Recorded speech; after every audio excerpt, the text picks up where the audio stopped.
Man, Fremont Cannon is, obviously all the things, the 545-pound heaviest trophy and, the most expensive trophy, all those things. But in my career with what we've been through with Coach Alt and all, it's, back in the day in rivalry games, and I've been in the Civil War, the Apple Cup, there's really nothing like the battle for the Fremont Cannon, the size of it, and in the state, it's just really a special rivalry, and it's one that the North takes very, very seriously and always has, and Nevada obviously the Northern Nevada area takes a great pride in it, and obviously my family's grown up here, so we're part of that program.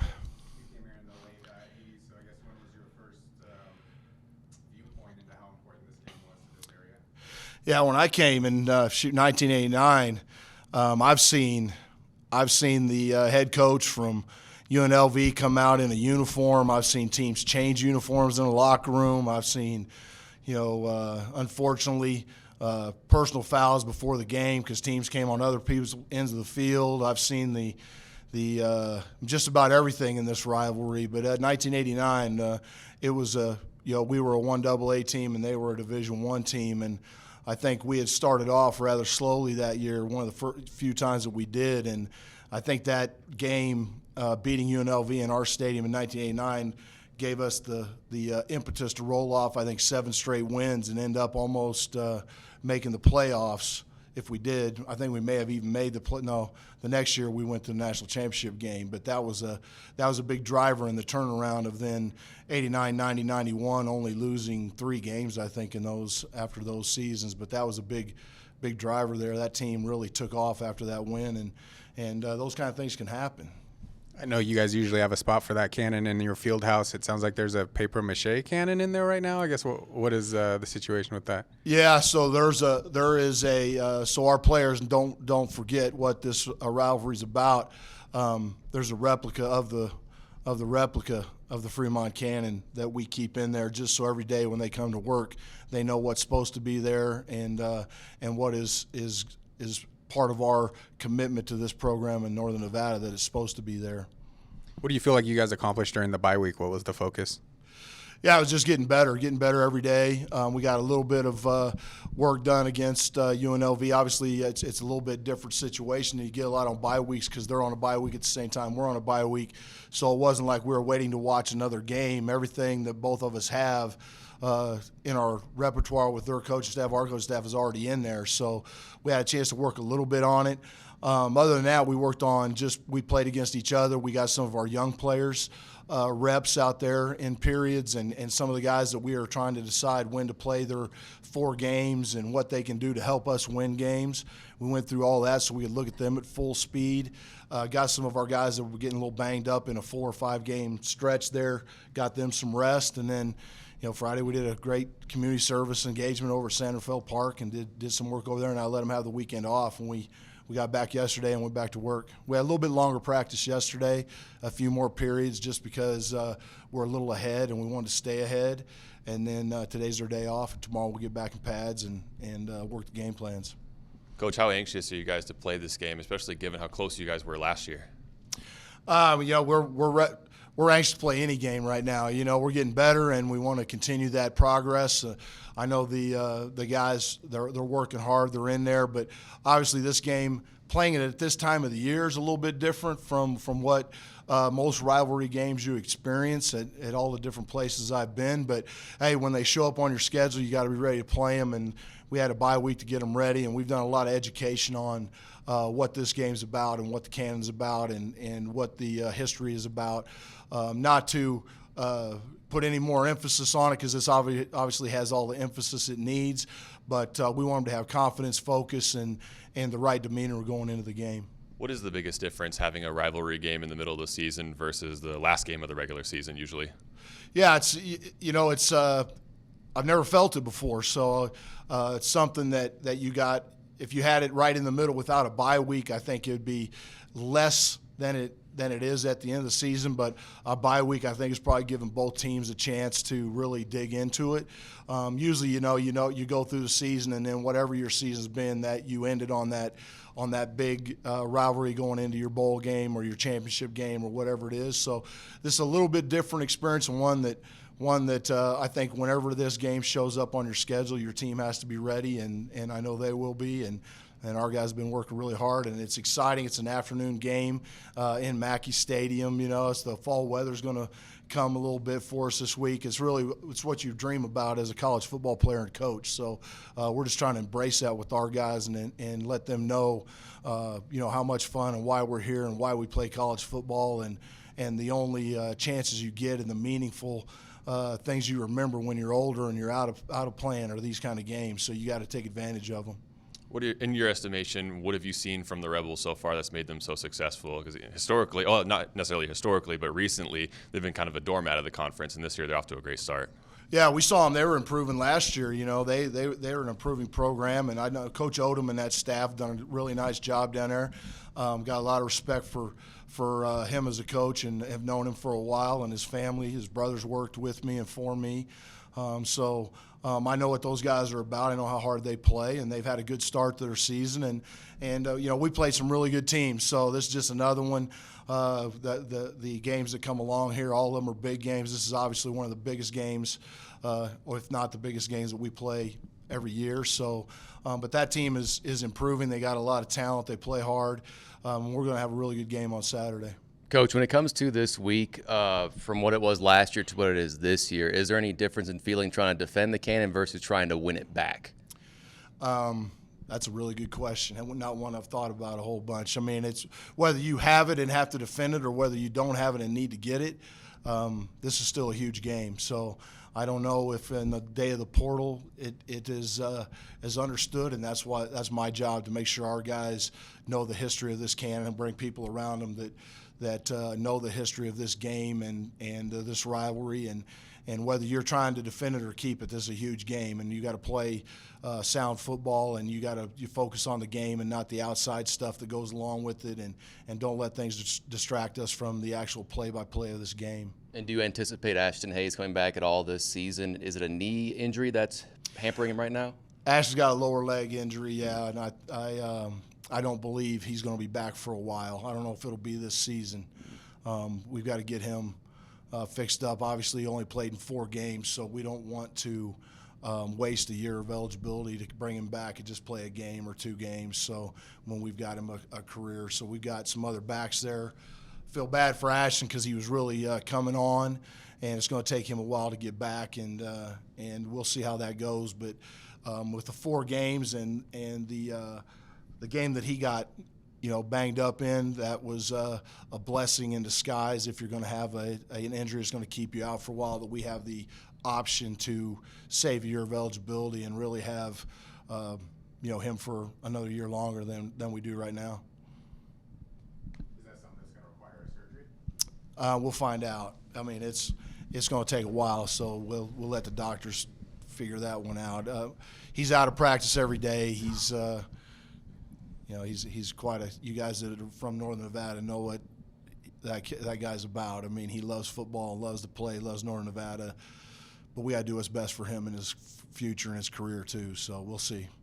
You guys did play a couple quarterbacks against Fresno, maybe not out of injury in this case. Do you foresee Brendan still starting this game? How did that competition look during the bye week? Yeah, they're still battling. Brendan's still our quarterback. Yeah, but we have a competition there, but Brendan has done nothing but get better every time he's been out there. He's given us something with his legs and his leadership, and AJ, when he comes in there, does some good things every time he comes in there, and that's a good problem to have. But right now, Brendan's our quarterback, and I think that's how we go. And we're playing a team that's also used 2 quarterbacks and has kind of the same thing there. Both of them have a little bit different talent level. Both are really talented guys, so this will be a interesting game as far as that goes in the quarterbacks of both teams.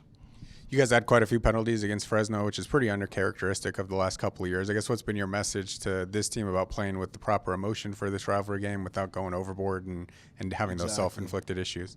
Yeah, the focus, when you play confident and you play focused and you play within yourself, you don't have those penalties. And, I think going into that game, we're averaging 3 penalties a game, and we came out of that one with 10. So that's certainly not a trend that we're going to keep doing around here. Some of that stuff is part of the game. It's ebbs and flows, but the amount of what I would call major penalties that we had in the Fresno game is not something that we characteristically do. It's not what our program's about, and we've worked really hard with our players on understanding of those penalties across the board on special teams, offense, defense, and you don't win a lot of games when you win the penalty battle, and we have not had a team that's had a lot of major penalties, specifically this year, and it's certainly something we're not going to do anymore. Hopefully, we made a big emphasis on it. You guys brought in a lot of Pac-12 players on offense. You look at just the points per game; it is down from last year. I guess what's been the biggest issue in terms of being able to move the ball and score more offensively this season? Yeah, consistency has been a humongous deal for us, and I think I spoke about it in the post game of last week, or 2 weeks ago. When you can come out against a team like Fresno State, who's probably the best defense play in and play out in the conference, and you open the game with a 9.5-minute drive and come away with no points, and we did that twice in the game before, long drives, almost in 7 to 9, 10-minute drives that came away with no points. There's an issue there with consistency because if you can do that once, you can do it again, and if you can do it for 9 minutes, you can put it in the end zone. And the consistency and the little penalties and the sacks and the missed plays, that starts with coaching, and then it carries down. And there's an optimism there that they can do it, and there's a negative aspect of that we got to start doing that and score. And we've got a lot better skill than we had. And we've got a lot of good play from our offensive line, protecting our quarterback, and we should not be having drives like that where we're not getting points on the board, especially when you have one of the better field goal kickers in the conference and you're moving the ball like that, and it's hurting our team, and we got to get that we got to get that drive finished and continue those drives.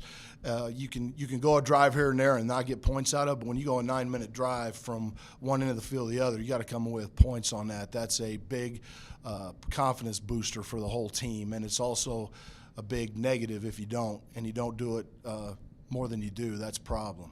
Seems like UNLV really wants to run the ball, and they've had some success. I guess how would you gauge your guys' run defense so far this season, and why has UNLV been so good running the ball? Yeah, well, they do some good stuff. They've got some interesting schemes there. It's very similar to back in the day of the old triple option stuff. That's a zone read scheme, but it's got a dive, a pitch, a quarterback keep aspect of it. They spread you out, so they flatten you off. That if somebody misses a tackle, it turns into a big play.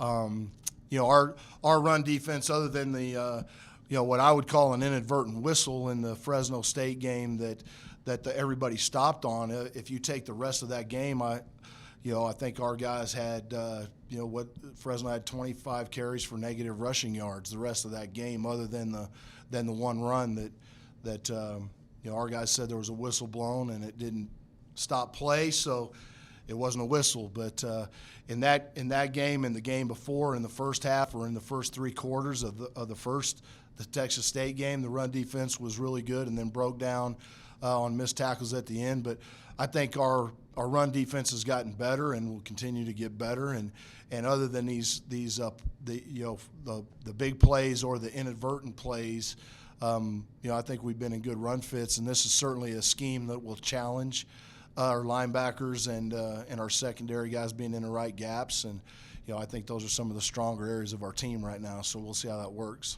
Do you have a most memorable moment of this rivalry during your time at Nevada? Most memorable,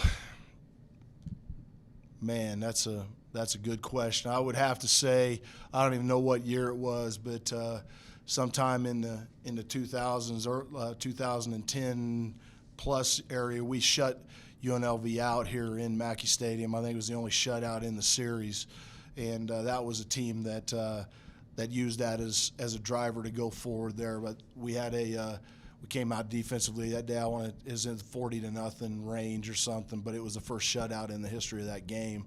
That would probably be one of the bigger moments for me, other than, I don't know, I've been on the winning side of this 18 or 19 times, so those are all big games.